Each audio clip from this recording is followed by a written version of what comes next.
Сэдвэр жишээ асуулт асууя.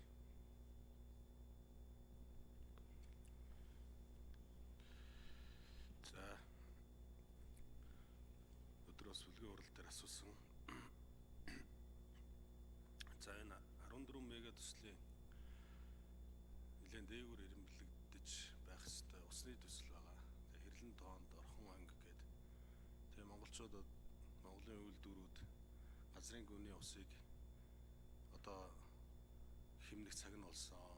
Тэгээд ийм учраас засгийн газар энэ үйл ажиллагааны хөтөлбөртөө оруулсан 14 их төсөл гэж нэрлсэн.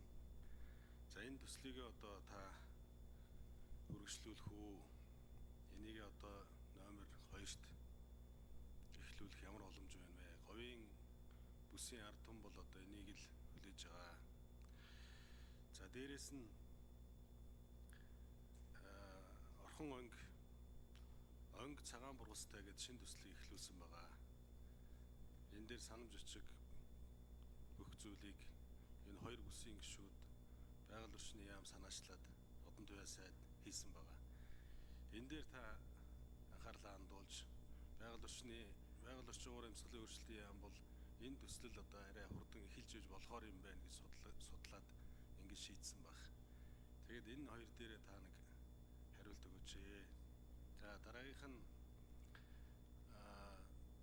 энэ Монгол улсын орлого олж байгаа гол бомбтууд, экспорт хийж байгаа хамгийн том бомбтууд, импортоор орж ирж байгаа, импорт хийж байгаа одоо хамгийн том бомб, замын үүдийн бомб. Замын үүд Улаанбаатарын замыг та яаралтай шийдэхгүй бол үнэхээр өрөвдөлтэй. Хамгийн их ачаа явж байгаа монголчуудын гол бараа явж байгаа замыг та нэг очиод ажиглаарай. Та Улаанбаатар дундуу Далан задгад 5-7 оюу толгой нарийн сохоод явж байгаа тэр замыг нь ажиглаарай. Ямар хүндрэлтэй нүүрс одоо юуны шахам түлшний нүүрсээс өрөөд юм болсон.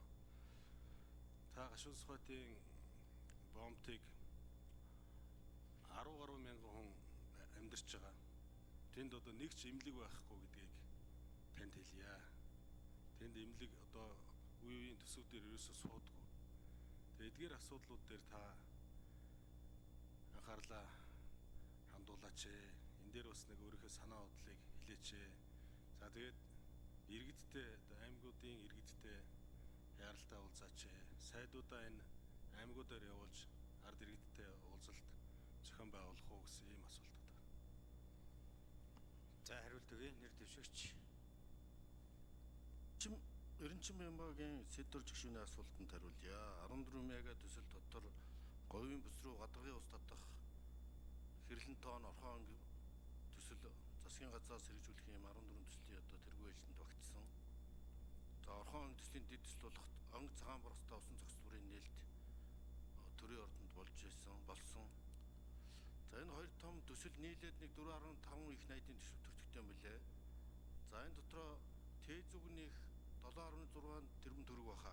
Хэрвээ алдааг бол төсөв төртөгтөө тендер зарлагдаад тэгээ шалгаруулалтан дээрээ бас асуудал үүсээд хойшлогдсон гэж бодсон хоёр компани нэр яваад энэ Тээ зүг эхний ээлжинд хэрэгжүүлэх болцоотой. За энийг саяны хэлээдсэн төр хувийн хвшлийн түншлэлээр босгол илүү үр дүнтэй дэлгүүр гардуулах нөхцөлөөр хэрэгжүүлж болно.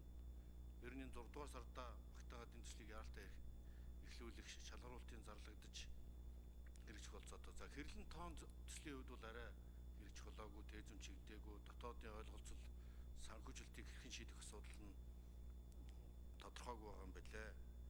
Тийм учраас энэ мега төслүүд дотроос бас усны асуудал бол тэргүүлэх ач холбогдолтой ус дэд бүтцэд байж говийн бүс энэ уул уурхайн өмнгийн говийн том төслүүд бодтой үр дүнтэй хэрэгжих нөгөө ажил дүүрийн парк зохицуулбарууд хэрэгжих бодит нөхцлүүд бүрднэ.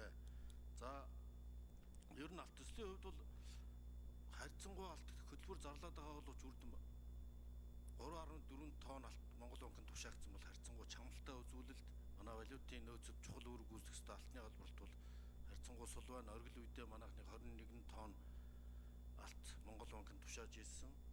Өдөө сарын байдлаар бол заримдаа 7-8 ороод энэс 2 дахь их байсан хугацаатай. За бомбын асуудал бол замын үүдийн манай хамгийн том зангилаа бомб тоо. Манай эдийн учраас замын үдийн нэвтрүүлэх чадварыг сайжруулах, эдийн засгийн нийгмийн үүрэг өөрөөр эмтлэхэд бол энэ бонд бол чухал асуудал багтал. Гэхдээ уул уурхай экспортын хувьд бол гашуун сухад шивээ хөрөнгийн дэд бүтцийн хөрөнгө оруулалтыг нэн төрөнд чиглүүлэх. За хүнс барааны эргэлттэй бондуудад бол замын үдийн үйлчлэх хяналтыг сайжруулах, захимжуулах, бараа эргэлт, ачаа эргэлт нэвтрүүлэх хүчин чадлыг сайжруулах, дэд бүтцийг сайжруулах ажлыг үргэлжлүүлж хэрчимжүүлэх шаардлагатай гэж үздэг юм байна.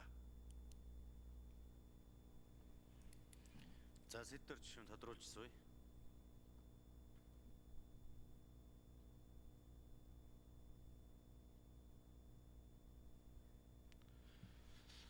За зарим аймагуудын иргэдийн төлөөлөгчдийн хуралд дарслан намаас сонгогдсон иргэдийн хурлын төлөөлөгч нар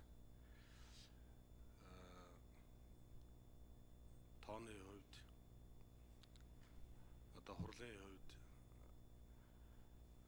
засаг даргаа сонгох томилт хийх юм боломжтой болсон байгаа. 1-2 аймаг байгаа. Энэ дээр та ямар бодлого барьж ажиллах вэ? Тэгээд энэ одоо ард иргэдийн төлөөлөл болсон тэр аймгийн иргэдийн хурлууд тийг одоо та одоо хэр анхаарах вэ? Энэ дээр одоо ямар бодлого барих вэ гэдгийг асууя. За нэр дэвшигч хариулт өгье.